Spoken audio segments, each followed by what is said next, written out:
Hello everyone, am I audible?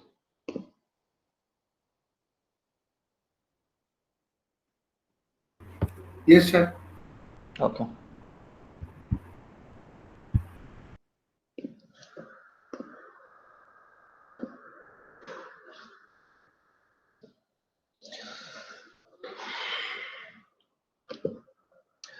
Okay, so today we'll be doing recurrent neural networks and long short-term memory networks, RNN and LSTM. So let me start the presentation here. Now, these networks are used wherever we have to take or we have to learn from something which is a sequence, okay, where data is evolving either with time, mostly with respect to time, or maybe it is evolving with respect to say space or some other parameter, but it is generally a sequence. Okay, for example, say the weather of your town. It is a sequence. Every day there is a particular wind speed, particular wind direction, there is a temperature, then there is what is it, there are multiple parameters which evolve over time. Okay, and so these can be like so there can be say 5 different parameters which are evolving with respect to time.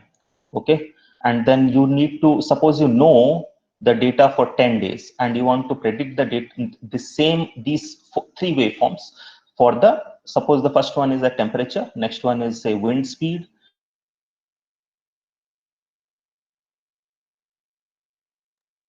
next one is for 10 days. On the basis of it, can we say make a prediction for next 5 days? Okay, so this is where LSTM comes in. Okay, and LSTM and recurrent neural networks come in, and they help us to predict something that is going to happen in the future. And also, there can be cases where you want to take a decision over a data. The data itself is having some kind of sequential information. Okay, for example, suppose you have something like say heart, suppose you have ECG. Okay, the ECG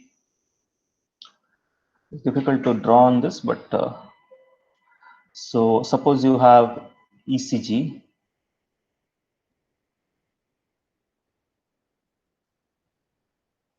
Okay, ECG of a person.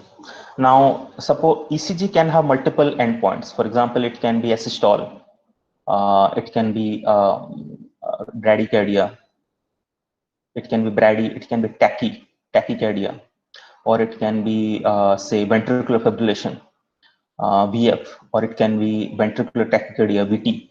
So these are some of the things which can be derived by looking at this time sequence, which is a quasi-periodic signal. ECG evolves over time based on the electrical signaling of the heart. So now here the information is actually evolving with respect to time, and there are time relationships. For example, the distance between distance between the R peak and the T peak. Okay, sorry, QR. So this is the QT interval. Q from the Q peak to the T peak, or to the say P to R interval, PR interval. Then there is R to R interval. So these intervals, and there are a lot of information which have relationship. Like there are a lot of relationships which are, for example, what is the PR interval with respect to the QT interval, or what is the PR interval with respect to RR interval. So these are relationships within time. Okay, and these relationships together can determine whether something is asystole, bradycardia, tachycardia. Okay, so here just looking at data relationships, or uh, trying so there is a temporal relationship in this data also, which has to be accounted for, which the conventional neural network or the sequential or the CNNs did not account for. They did not look for data which is evolving with time. So time was typically not a parameter for them. Here, in recurrent neural network, we can look at our previous outputs and feed that into our current inputs. Okay, so previous outputs also influence what you are going to take, what is the decision that you are going to take today. Okay, so there's where RNN and LSTMs help us. So the basic idea of RNNs, I have written this off. So basic idea of RNNs is that you take, suppose this is one of the neurons, okay? In this neuron, we typically earlier used to put only the input, okay? And we used to get a output, okay? After putting, so you used to put a input vector actually, and then used to sum all those input vectors multiplied by some kind of a theta value. You summed all those inputs multiplied with theta values, and then you applied a thresholding function which used to be a sigmoid function, and then you used to get an output. Now in RNNs or recurrent neural networks, we take the output also, we take the output state and we feed it back to the input, okay? So now in addition to the input, you also have the state variables, okay? This is very similar to if you are from electrical engineering or from any other branch actually, if you have done the digital electronics course, okay? In the digital electronics course, when you go to the sequential circuit, in the sequential circuit, you used to have, this is the combinational block, and then we used to have flip-flops or memory elements. These used to take the data and then feed it back to the combinational block, okay? And then you had inputs here. So this is something very similar, okay? Where you are you are storing the output at a particular step. And when you are taking the next step, you are taking the outputs of the previous step also and feeding it to the inputs of the next step, okay? And if we look at the operation of this single neuron, how it is evolving with time is that these are not different neurons. These are all the same neuron in this series here. The same neuron, if you look it evolving over time, so this is x at t minus 3, x t minus 3, and this is the y value which came from before this time step, and then it gives a particular y, and then this y itself goes and feeds into the input of the same neuron again, while the neuron is fed the next item in the sequence, and then it gives you the output, and then the output again is fed to the next, when the next value arrives at this neuron, the previous output also enters into this neuron, and then the output comes out. So every time the corresponding output of that time, it depends not only on the inputs at that time, but also on the outputs of the neuron at a previous time step, okay?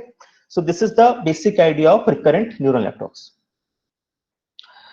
Now, recurrent neural networks, this activation function here in this recurrent neural network is typically the tanh function. Okay, the tanh function I have already discussed earlier. It squishes the values, input values between -1 and 1, rather than, for example, the sigmoid used to squish between 0 and 1, the input values, while tanh value can squish values between -1 and 1.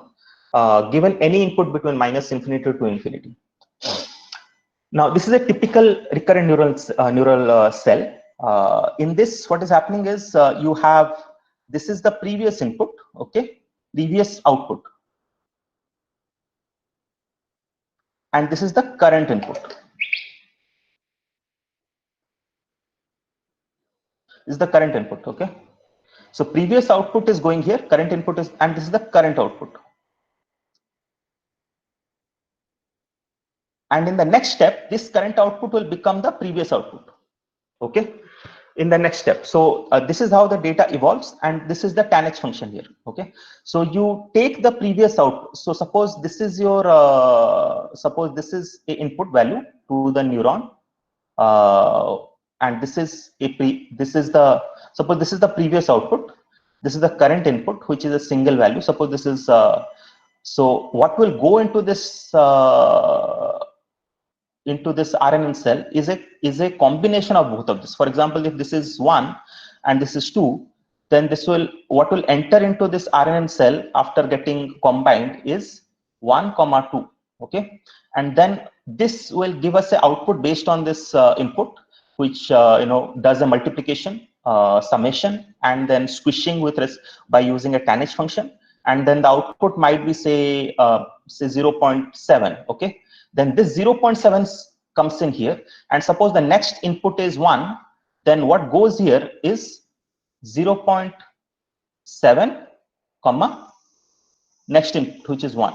Okay, and suppose this output again gives us 0.3, so 0.3, then and next input here is 5, then the next input which goes into the RNN cell will be 0.3 comma 5. Okay, so this is how the information cycles between within one neuron, one recurrent neural cell. So what I gave, the example which I gave in the previous step was using just a single input. Okay, maybe in a series. For example, a series like, you might have a series like 1, 2, 7, 9. So here, these are the time steps. Okay, and at each time step, we are only entering one single value. Okay, so that was what was displayed here in this neuron. But if you have if you are entering vectors, if you are getting vectors at every time step, okay, what is that? What is an example of getting a vector? For example, the weather in your town will be a vector. Will be a vector of temperature, humidity, and wind speed. Okay, and you are getting it for day 1. You are getting again the same vector for day 2. You are getting the same vector for day 3. Okay, so the data is so you are getting a vector of data every day, okay, or every time step, whichever time step it is. So for example, here this x here can be a vector. Okay, this vector can be a 3 element vector. Okay, once you have a 3 element vector, what will happen? So suppose this is your input vector, and these are 5 5 recurrent neural cells. Okay, 5 recurrent neural cells, 2, 3, 4, 5. Then your what you do is you connect your input to your 5 recurrent neural cells.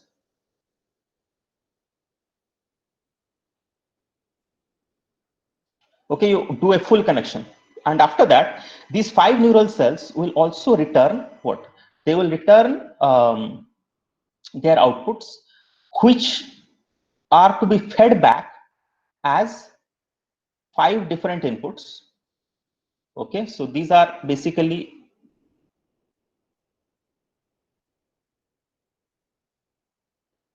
you understand, the output of these 5 different neural cells go back as input to the these 5, and you actually make all these connections again to these 5 neurons. So you have total inputs are total 8, and you have 5 recurrent neural cells, and then these outputs are also given out. Okay, these are also given out, so you have 5 outputs. So this will be your y vector. Okay, this is your y vector. You can see this y vector is circling back and coming in here. So you have x vector and y vector, both of these going into these 5 recurrent neural cells, and at each time step you will be entering what? One vector, and you will be getting one vector out. So you will be getting, say, x1 vector you are entering in, which has 5 elements, which has 3 elements, and you are getting 5 elements output, okay, which is y vector.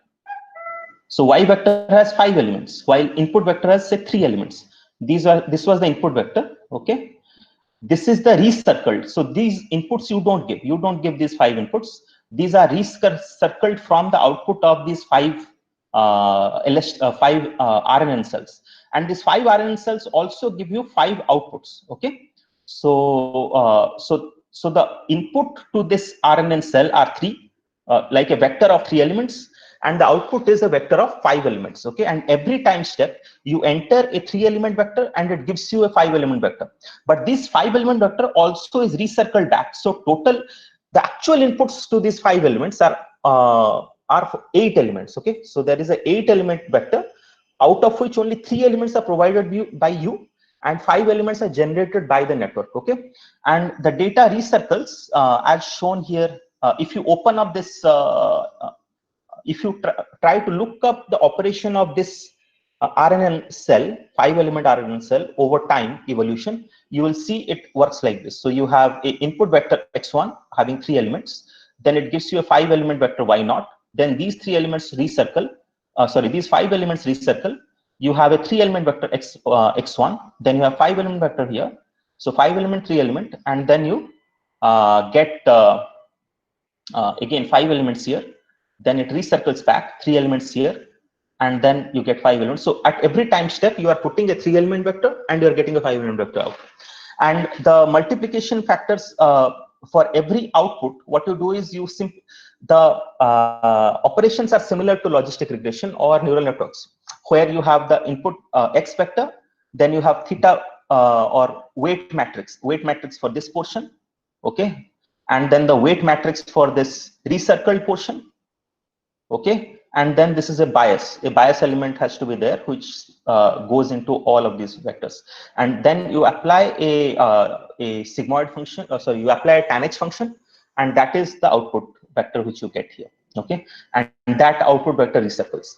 So this is a little complex to understand, but you go through this video again, I will share it, and then hopefully you'll be able to understand. I will again go through this again in the as a part of this lecture. Maybe at that time it will become a little more clear. So the input pattern to the RNN cells is given like this, okay. So the RNN cells which are available in the TensorFlow platform, they take input as a 3-dimensional vector, okay. You have a batch size, you have time steps, and you have sequence length, okay. So the input dimension, suppose you have just a single, say you have to do a stock market prediction in which you are only tracking a single stock, okay, and the stock is moving something like this, and you mark this stock as value x, and these are the daily opening or daily closing values of the stock. Then your input dimension will just be equal to 1 because you are tracking one stock. Suppose you are tracking, say 10 stocks in a row, x1, x2, x3, x4, you are tracking 10 stocks in a row, then you will have 10 graphs, okay, then your input dimension will become 10, okay. And suppose you are looking for 10 days or 100 days, okay, so that becomes your time step becomes 100, okay. And this is your one batch of 100 days, 100-day tracking of 10 stocks, okay. Suppose you have another batch of similar 100-day tracking, another 100 days which are not equal to this, some other 100 days with 10 stocks tracking, that becomes your second batch, or you know, this way. So most important parameters are the input dimension and the time steps. Batch size is typically taken care of by the TensorFlow platform. You just have to specify, if you require to specify, then specify batch size, otherwise batch size need not be specified, okay. So this is the RNN cell, which is visualized in a different way, but this is the way in which you should think while coding in TensorFlow, the RNN networks, okay. So you have these are suppose 3 inputs, okay, and these are your hidden states, okay. Hidden states means your number of neurons in the RNN layer, in the RNN cell, how many number of neurons you have. So this is 2, okay. There are 2 neurons in the RNN cell, and so once your input comes, you concatenate your previous states or previous output from the RNN cell, and so you get 5 inputs. These 5 inputs are then input to the RNN, to 2 neuron output of the RNN, and then so your total number of parameters which need to be trained here is 5 into 2. Okay, so these are the total number of parameters which I would train, and it gives you 2 outputs, which then cycle back in the next round. When your next vector comes in, then your previous output of the RNN cell circles back, and then you get this output, okay. So the way to code it is shown here. Before going into the coding, let me show you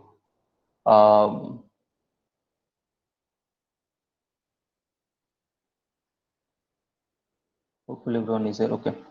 So this is one illustration which I had made to make you understand how the RNN cell is coded, basically from the coding perspective to understand. So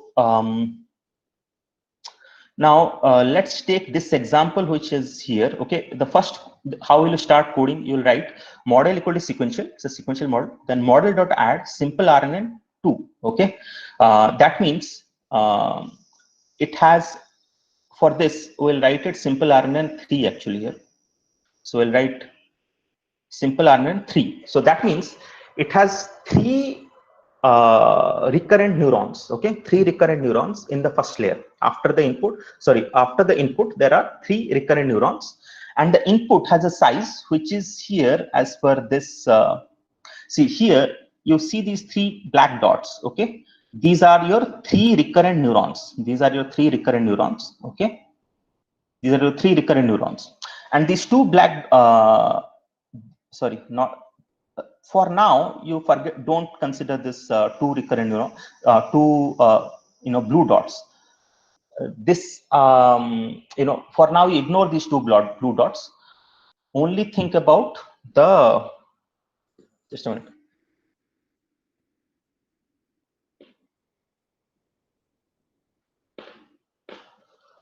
Okay, only think about these 3 black dots, and here these are the 5 input.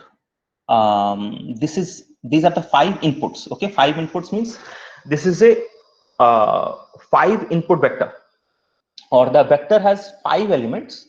Okay, and these 5 elements are supplied at every time step. For example, this is the temperature. So this is the temperature. This is the wind speed. This is the humidity. This is the I don't know what else. What else is there? Maybe rainfall.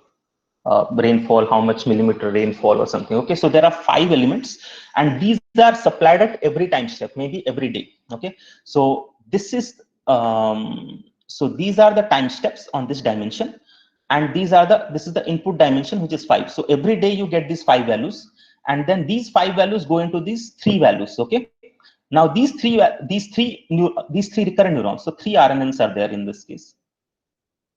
Okay, these 3 RNNs will feed back. Okay, and will create 3 feedback inputs. Okay, and these 3, so ultimately the dense layer, there is a dense layer connection. There is a dense connection here. So this is the dense connection. So this dense connection is between 8 inputs. Okay, out of which 5 are given by the user, and 3 which are fed back from the output of this network. Okay, from the output of the 3 neurons, 3 recurrent neurons, and they go in. And so the outputs which you get at every step. Okay, the outputs which you get at every step for 5 steps, for 5 steps here. Okay, you will get 5 into 3. Like every step you will get three outputs from these 3 neurons, and so you will get 3 input vector, 3 output vectors. Okay, so every vector will have 3 elements, and you will get 5 such vectors. You will get 5 such vectors for 5 time steps which are fed into this. Okay, so this is your first recurrent layer. After that, suppose you have another recurrent layer here. Okay, and this recurrent layer has, now how do we specify? Let's not go here now. Let's stay in this this part here, and let me try to help you understand how to code it. So first recurrent layer will be simple RNN. It will have 3 units. Okay, don't look at this figure now. Okay, don't look at this figure. Think about the figure which I have drawn in the other one. So you have 3 recurrent nodes. Your batch input shape is what? If you go to the previous one, your time step and sequence length. So time step and sequence length. So this is your batch size, none. Wherever it is written as none, this is your batch size, which we are providing as none. Means it can be any size which is provided in the full full array. Okay, so TensorFlow will automatically determine how many batches are there. Okay, after that you have time steps. How many time steps are there? Suppose you have 5 time steps, and then you have 5 the vectors are of 5 in size. Okay, each vector has 5 inputs. Okay, so this is how you specify exactly this, which I have discussed in this part. You have 5 inputs. Okay, 5 input dimension is 5, time steps is 5. If you want to increase the 5 time steps to 10, what you'll do, you will change this 5 to 10. Okay, then it means that you have 10 time steps rather than 5 time steps. Then you have 3 output neurons, okay, and this 3 RNNs is specified by this element here, okay. How many RNNs are there in this step, okay. Similarly, after that, I am providing whether return sequence is equal to true or false. Return sequences are to be true in the case in which you want at every step you want an output, okay. For example, here, if my next stage, the next stage is,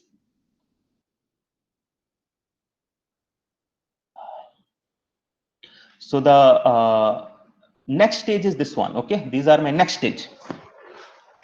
In this next stage, if this is a recurrent neural network, you have to determine whether this you have to know, or you have to plan whether this is a recurrent neural network.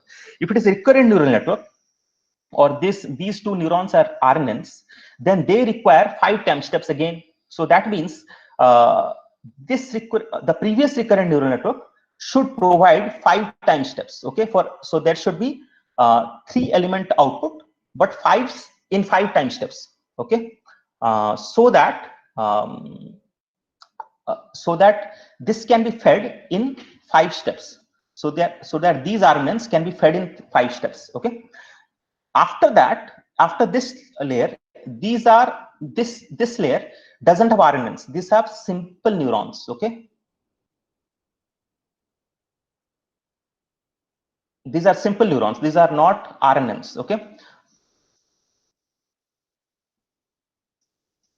So there is no time step about this layer. This only require the last time step output, okay. So for example, you have in the any questions till now? Any questions?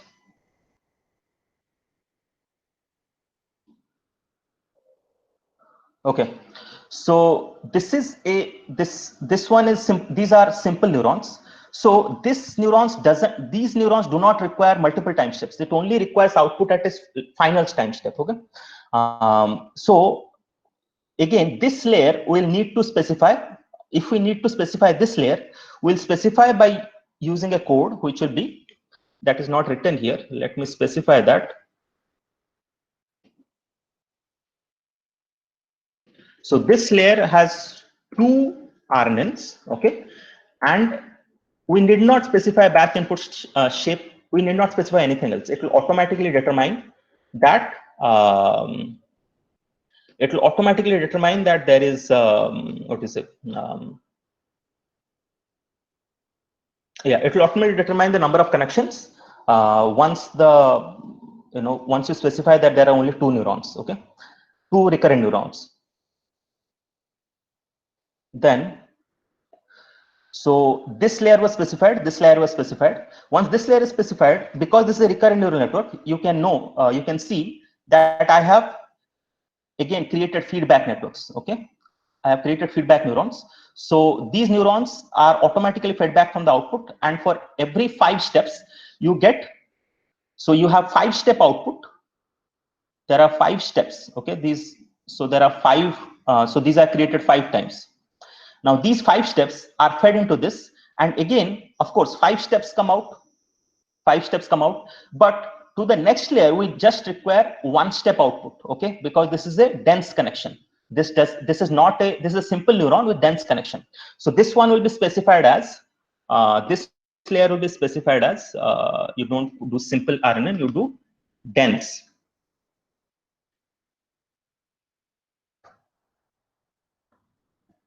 And this one will have 3 neurons, okay, and there is no concept of all this return sequences now in the simple neuron, okay. So this will create a dense layer of 3 neurons. Now, because this is a dense layer, we don't require a sequence. We don't require a sequence to be fed into a dense or a simple neuron. So that's why we'll make this return sequence to false.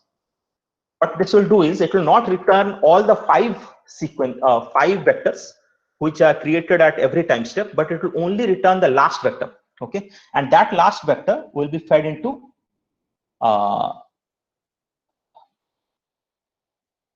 so this last vector of the 5 steps would be fed into this, okay, which will then can be put into a softmax layer or another dense layer of 2 units, and you can have vector output. Okay, so this vector output can be, say, whether it will be sunny tomorrow or whether it will be windy tomorrow.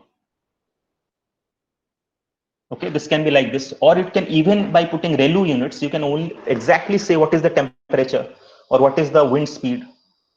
You can try to predict all that. Okay, but if you see, but this will only return two, it will only return one single vector of 2 units of 2 outputs. Suppose you require to return 5 days advance, then what you need is, you need to take the output at this stage itself.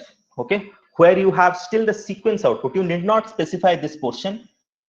After this, you did not specify this portion. Okay, you only require, suppose there is a sequence to sequence transformation, then you need to only tap out, or you need to take the output at a step, or the last layer should be returning a sequence. Okay, then you will be able to do sequence to sequence transformation. Last layer should be a sequence. Now coming to LSTM. So LSTM, the operation is exactly, means the way you implement LSTM in TensorFlow is exactly same as that of RNN. Only you need to change a simple RNN, this command, to LSTM. You just need to change this to LSTM, and everything else is the same. So from the point of view of your programming, nothing much changes. But what happened with recurrent neural network is that it had a hard time remembering data from very far back in time. So what happened is, suppose you say that I come from India is my home country, and I speak Hindi fluently. Okay, or UP is my home state and I speak Hindi fluently. Okay, now if you look at this sentence, these two sentences, what happens is, if you are trying to predict what the person will say in the place where you told Hindi, okay, and suppose you are only looking at, very only few steps behind the time. For example, you said that UP is my hometown and I speak.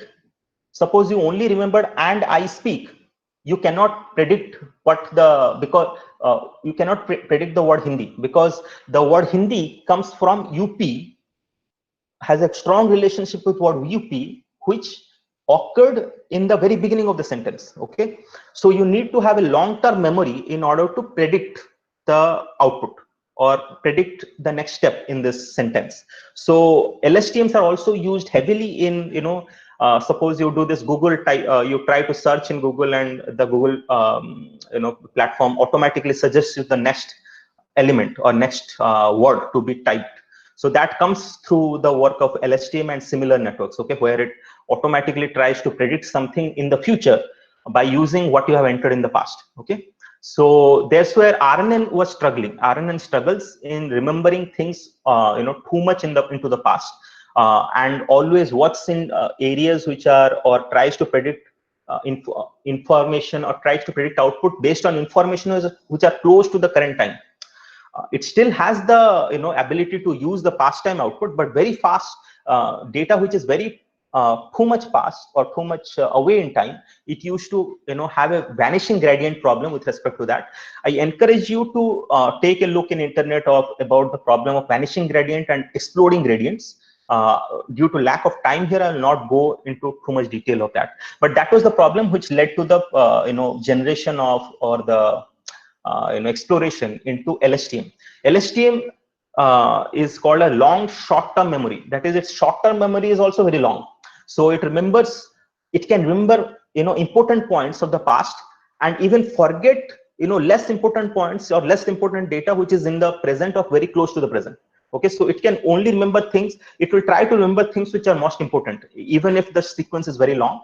It can drop data which are even closer in the time frame to the current time, but are less important. Okay, for example, UP is my home state, and Hindi, I speak Hindi fluently. Okay, here I speak the language Hindi fluently or something like that. The word in this was, almost carrying no information or no value information. So it can forget that, even though the word the, the, appeared very close to the word Hindi.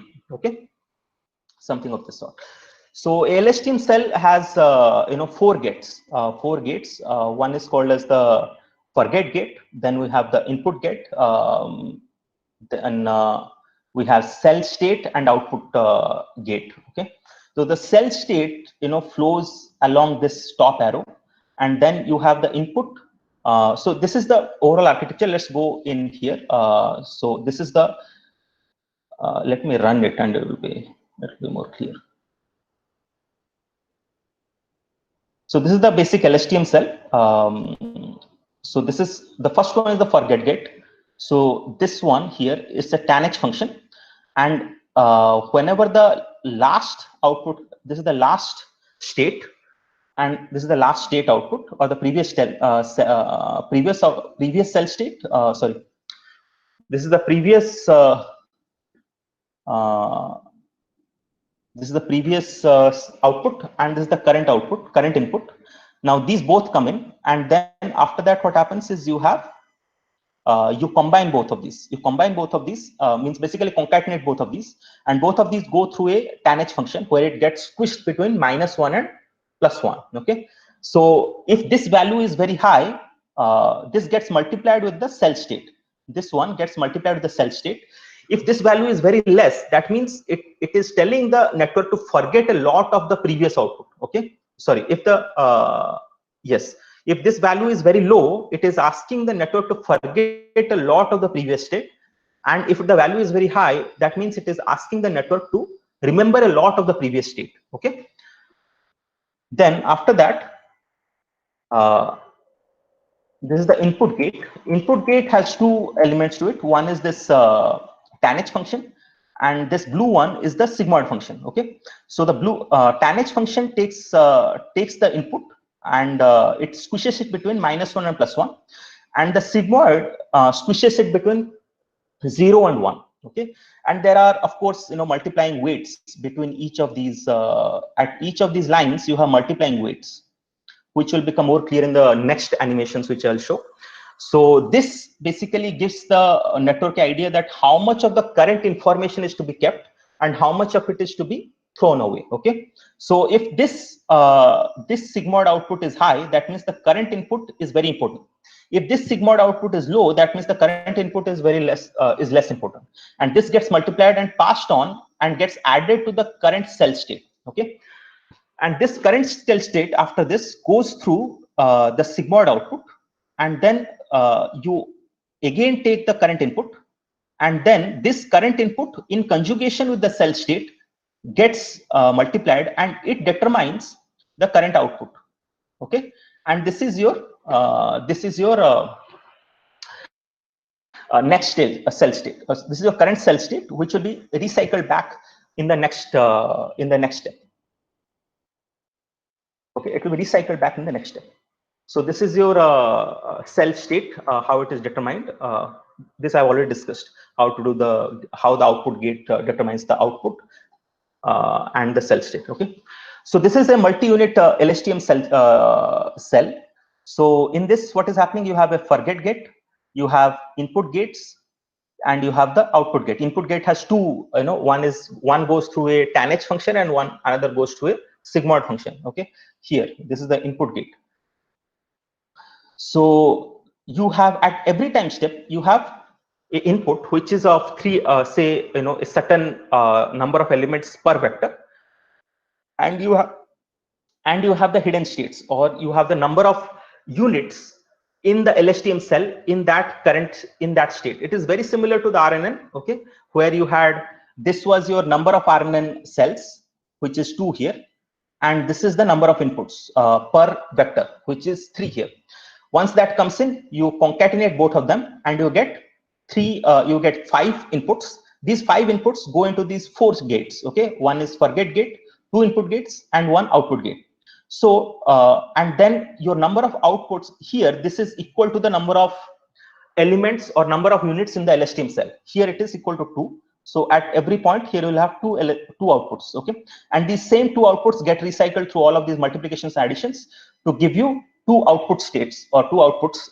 It gives you two outputs, and these two outputs again recycle back here. These cell states, you don't have to determine these cell states. These are automatically determined and kept record of within the TensorFlow framework. So you need not worry about these cell states. They automatically get determined. So for you, your inputs are two, you just have to worry about these inputs and the number of elements of LSTM cells that you want, okay? And so the number of how many elements are getting trained, or how many parameters are getting trained within this, you have total 3 here inputs. You have 2 hidden elements here, or 2 LSTM cells here. So total inputs to these 4 gates become 5. And then you have bias element. So you have +1. Bias element is always given in a neural network, which is set to 1. And then that multiplies with multiple weights and goes through. So total number of inputs which go into these 4 gates is 6, okay? And then you have 2 outputs on each of these. So total number of outputs will be total number of parameters will be 6 into 2 multiplied by 4, okay? And then you have a multiplication of, yes, multiplied by 120. So this is 6 into 2. 6 into 2. So 6 into 2. And this is happening. This is happening.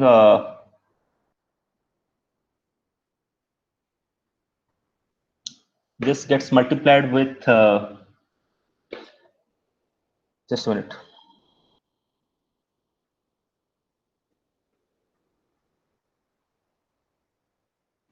So 6 into 2 into 4.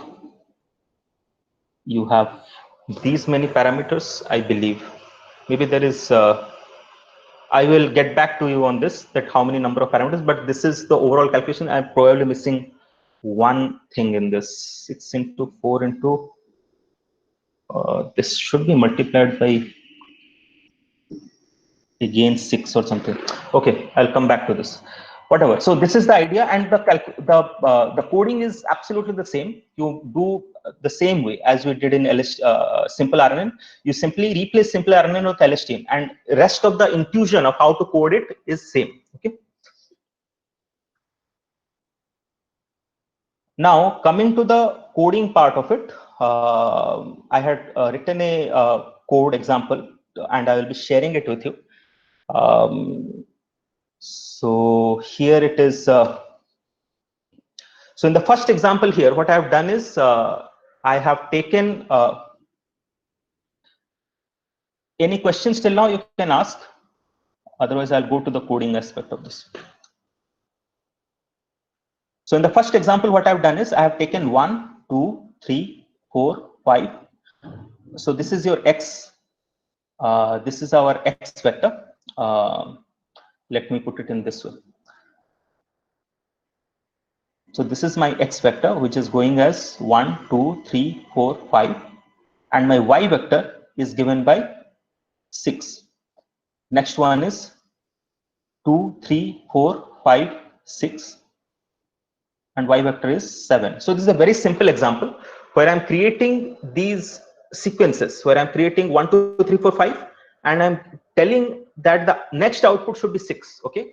And the network should be able to learn that if 2, 3, 4, 5, 6 is given, it should be able to tell that the next output is 7. Okay. It should be able to learn that this is a linear. What is the next step? It should be able to predict the next step. It's a very simple task. And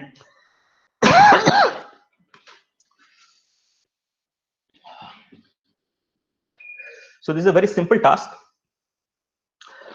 In this, you can see I have created data underscore x, target underscore y.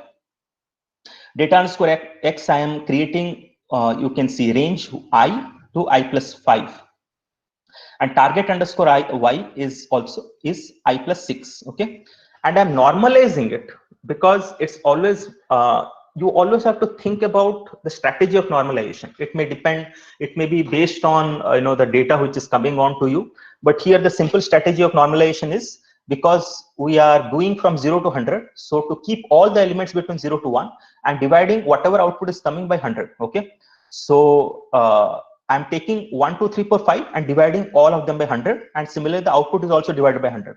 Whatever operation you do for normalization in the input, the same operation has to be done for the output. You cannot do a different operation in the output.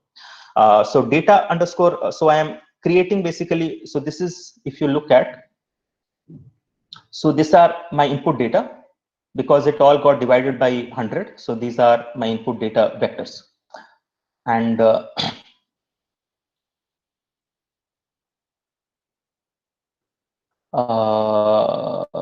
output data I have not shown. Output data is similar, okay, where you have only one element in the output data.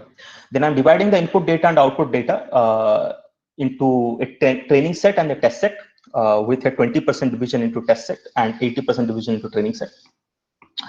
And I am reshaping. Am I reshaping here? No, I am just looking at the test underscore x test underscore shape, which is, so you have 20 elements in the, so the batch size is 20. You have 5 vectors of, so you have each vector having 5 elements in it. Okay. Then I'm creating the model. In this model equal to sequential simple RNN, I'm putting 128 elements in the RNN cell.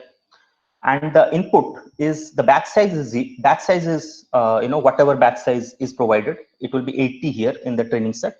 It automatically gets into this. It automatically gets determined by the TensorFlow. Then you have 5,1. 5 is the time step, and 1 is the what was that? So 5 was the time step.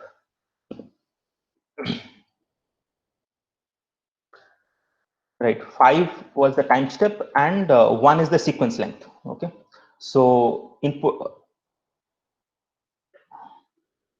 is 5 is the time step, and 1 is the sequence length. So every so the sequence length here, there is only one single vector. Every vector has only single element. Actually, in this, every vector has single element. So this vector is something like this. So this should not be drawn like this. So this is actually this 1, 2, 3, 4, 5. So at every time step, you are putting, first time step, you are putting 1, second time step, you are putting 2, third time step, you are putting 3, 4, 5. So at every time step, you are entering one value into the RNN. Okay. And there are 5 time steps in this. So probably this is not the right way of representing it. A better way of representing it is 1, 2, 3, 4, 5. 2, 3, 4, 5, 6. Okay, so because this is a single element vector which is being fed in 5 time steps. Okay, you have to think about what is the number of time steps and what is the vector size in every time step. Okay, here the vector size in every time step is 1, and there are 5 time steps.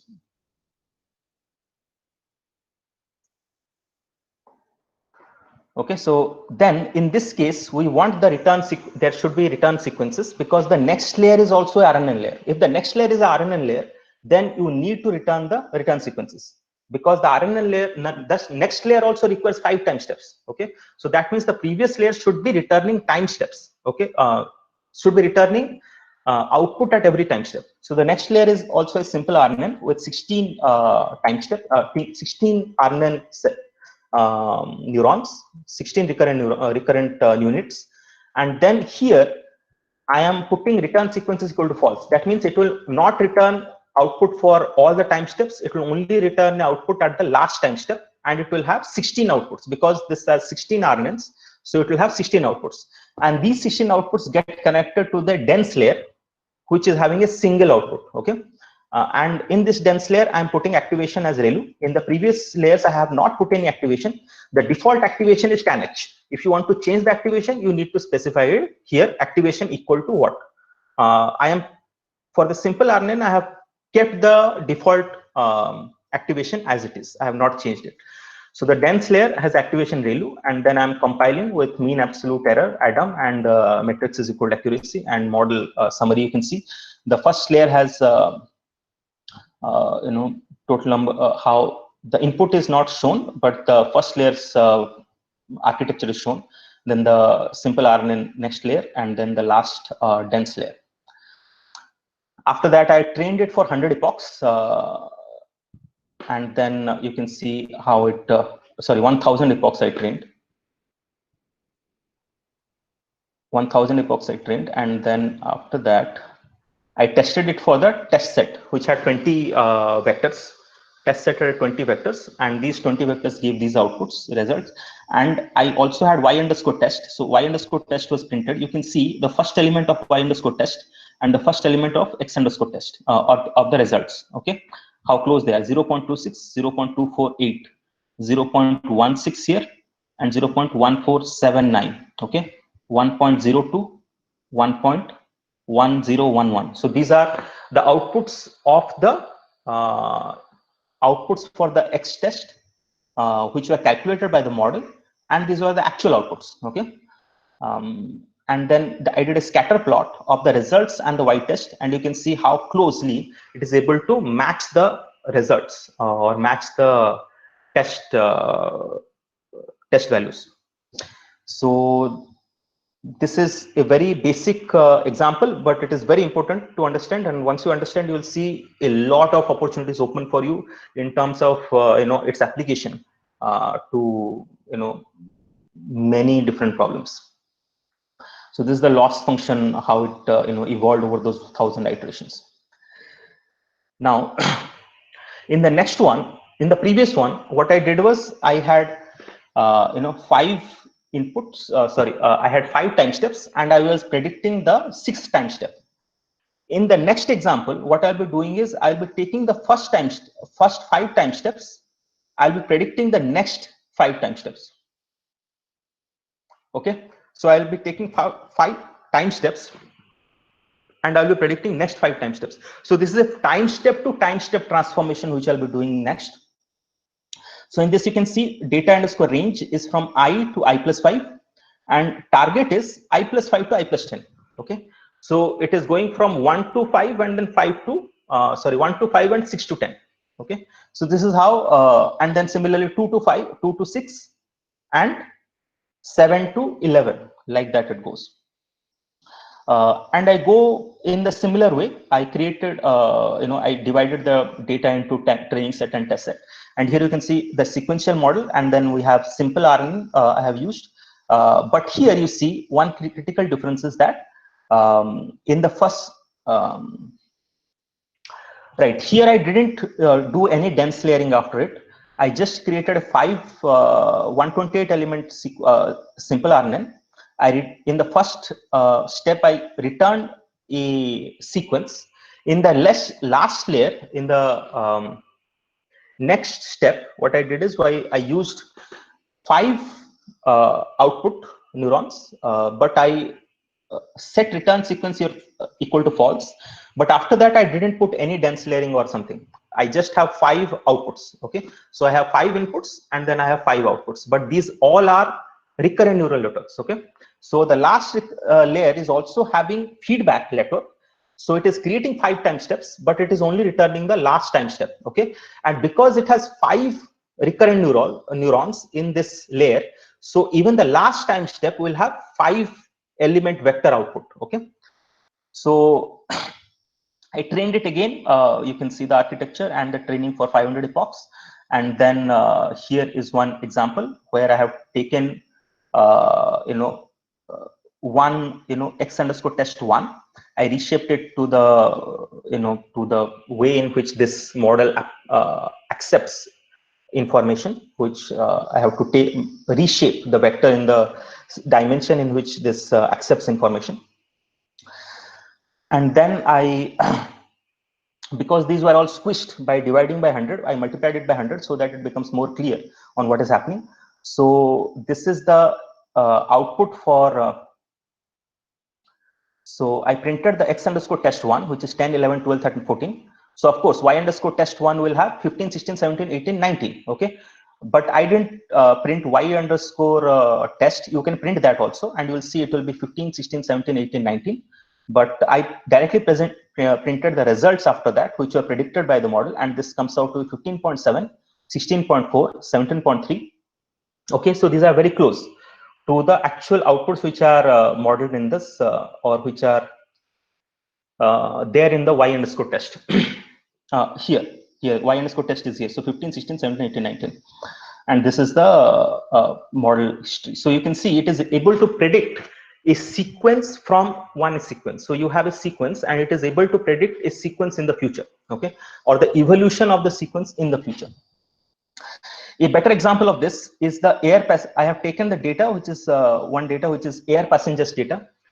That is how many air passengers travel every month. Okay, so this is a monthly data for many years. Okay, 12. So every month, how many air passengers traveled in a particular airline? And because airlines are periodic, because during the holiday seasons, the airline, the volume increases a lot. And during non-period, during busy seasons or during, there are seasons in which there are less travel, and then there are seasons in which there are more travel. So every 12 months, this has a cycle. And as the economy is also evolving and more people are traveling, so every month, or the airline itself is probably increasing its number of passengers or number of vehicles, number of airlines it has, then the volume is also increasing. So this is a relatively complex graph. It's not a simple sinusoid or something. It's evolving with time, and it is not, it's a quasi-periodic in some sense, but it is also evolving with time and increasing with time. So can we, if we know, say, last 24 months of data, can we predict the next 12 months of data? Okay, that's the challenge which is solved in this problem. So I loaded this data. After that, I divided this data, slotted this data as I took 24 months, and then I took the next 12 months. So total I took 36 month data, out of which 12 months were used for, as input, and the next 12, out of which 24 months are the input to the LSTM, and the next 12 months are the outputs. So it should be able to look at the last 24 months of data and should be able to tell what will be the projected air traffic volume in the next 12 months. And that's what has been done here. Here the normalization is a little critical. So normalization, because the data is increasing with respect to time, wherever you take 12 months, in whichever zone in this curve here, you will have a problem of normalization. So what I've done is, because we have the input data, I can always find the maximum and minimum of the input data. I take the minimum value and I take the maximum value of the 24 months, which I'm looking at as the input. I divide it, I subtract the minimum and divide by maximum, so that the data is automatically scaled between 0 and 1. And this is what I do for all the time slices. I actually, time slice this data. I time slice this data multiple times. Okay, I go one by one point, and for every point, I take 24 months starting from that point.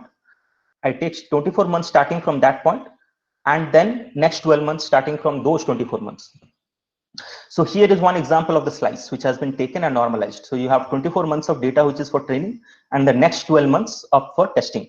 Now, one thing which you have to note here is that even while normalizing the target value, I have used the same minimum and maximum value which was extracted from the testing, which was just extracted from the testing set. Okay, so you are basically using the minimum and maximum of these this curve to normalize this curve. Okay, which is same as the logistic regression problems which you did, where you do the same normalization as you did for the training set by using the same minimum and maximum or same mean and standard deviation. And after that, the same, I reshaped the data set as was required by this, and then I divided it into 80% training and 20% testing, and then I created LSTM cells. Here I have changed to LSTM. The methodology of coding is completely same. You don't have to think about a different methodology. You just have to replace simple RNN with LSTM, and then you have 128 elements in the first. Second one is also LSTM layer, so that's why returning we are putting return sequence is equal to true. Third layer is also LSTM layer, so that's why the return sequences are true in the previous layer.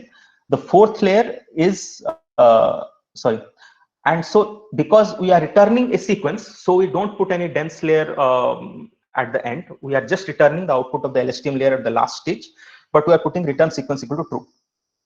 So this takes 24 months of data and predicts 12 months of next 12 months of data, which is coming next after this 24 months. Okay, so this is the LSTM architecture, and then I did the model here, the training of the model for 500 epochs, I believe. Yeah, 500 epochs, and then this is the loss function, and here I have taken again the month-wise travel data. I normalized it in minimum and max. I took a random point from that waveform. I took a random chunk of data. I normalized it and used it at the input to the trained LSTM and tried to predict what will be the next 12 months of data. And you can see the blue one here is the actual data which is there in the which was provided to us, and green one is the one which was predicted by the LSTM for the next 12 months. So you can see how close it is able to predict the data, and it is really amazing in terms of how well it is performing on this time series.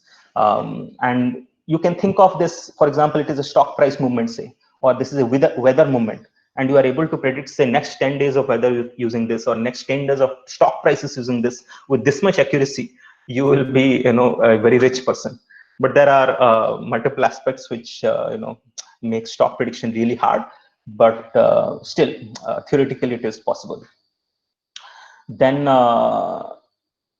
this is the last example in which, yes, in this example what I've done is I have tried to, in all the previous cases, all our problems have just a single vector, have a single, all the examples which I've discussed in the previous 3 examples either have a all of them have a single vector input. Okay, there is only a single moving variable. But suppose you have multiple moving variables, okay, and you want to predict some output for this multiple moving variables. For example, this is a 12 lead ECG, and you want to predict whether this is a tachy, or whether this is a Brady, or this is a asystole, some kind of some kind of prediction on this 12 lead ECG, which is a moving variable. So for this, what I've done is I have taken the simple MNIST data, which I have. So we had these numbers, right? In the MNIST data, we had 7, 1, something like that. So what I have done here is I have divided the MNIST. So this was a 28 by 28 vectors in the MNIST data. I have tried to do the treat MNIST data as if this is a sequential data.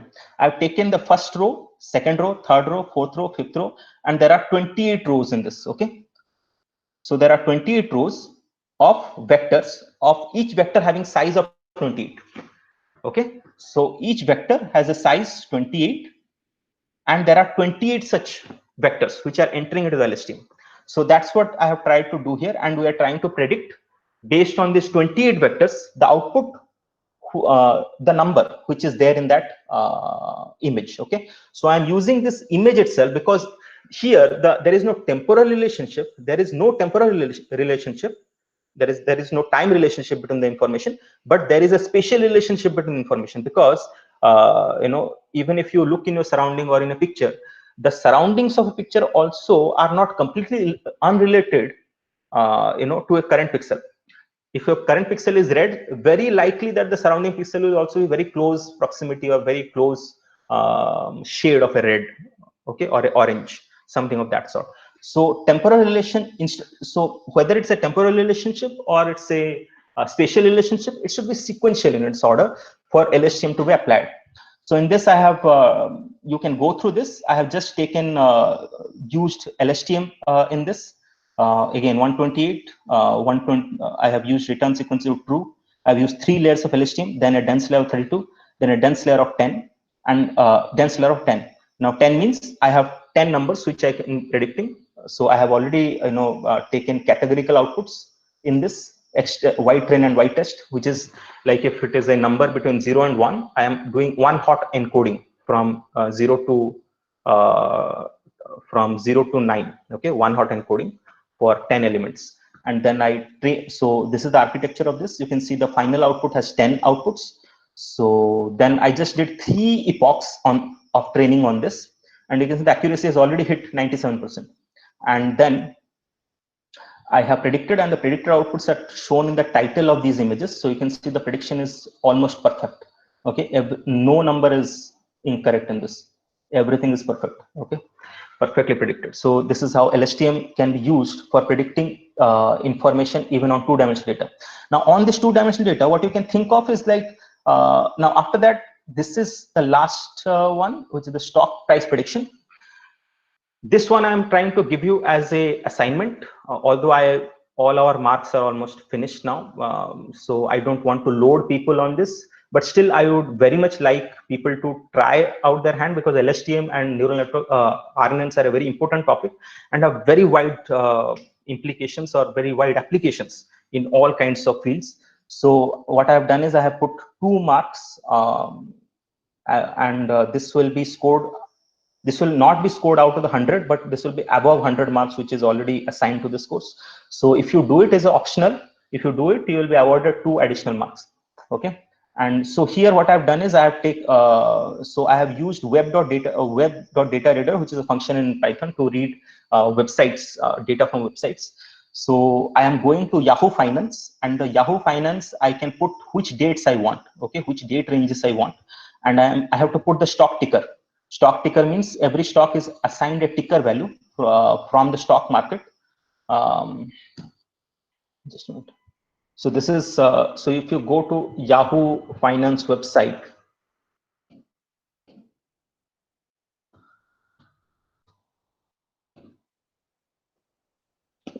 so if you go to Yahoo Finance website, here you can search any stock, for example, say Nifty. Okay, so this is Nifty 50. This is how Nifty is behaving over. You can get the stock prices and how it is evolving with respect to time. So here what I've done is I have taken S&P 500 and Tesla. I've taken S&P 500, which has this ticker value. So ticker value you can get from here. For example, you want to get Tesla. You put Tesla here. You see the ticker value is shown here. It is TSLA. Okay, so that ticker value you have to put here. Okay, TSLA, and this is for S&P 500, which is the 500 top performing stocks of the Nasdaq or the New York Stock Exchange. And then I printed these values. So I have 1006 values which I get from this date to this date. You can change the date ranges if you want more data.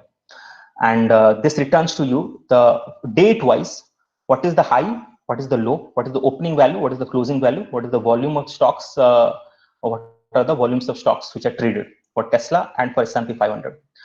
After that, I have appended the Tesla stocks open, close, high, low, and the S&P 500's open, close, high, low as all data. So this becomes a big array of number which has these 8 numbers in that. So this apart from that, I have also plotted 2 the closing values of the Tesla and of Tesla and S&P 500, and you can see how the stocks are behaving for all these days, starting from which date? Starting from 1/1/2016, right? Starting from 1/1/2016 to 31/12/2019. So about 1006 days. So you have to delete, or you have, because stock market is closed on Saturdays and Sundays and on certain other days. So this will be not equal to the number of days of year. Okay, and that's what I have done here. Now your task would be, can we use this all underscore data, okay, to predict the Tesla's price for next 10 days. Okay, given you have 100 days of data of Tesla, last 100 days of data of Tesla and S&P 500. Can you use this open, high, open, close, high, low, open, close, high, low of Tesla and S&P 500 to predict the next 10 days of closing price of Tesla? Okay, something like that. Okay, if you can do this, it would be a good exercise to get some idea of how LSTMs can be applied for financial data modeling. Okay, so this is all I wanted to discuss today. If there is any other question, please feel free to ask.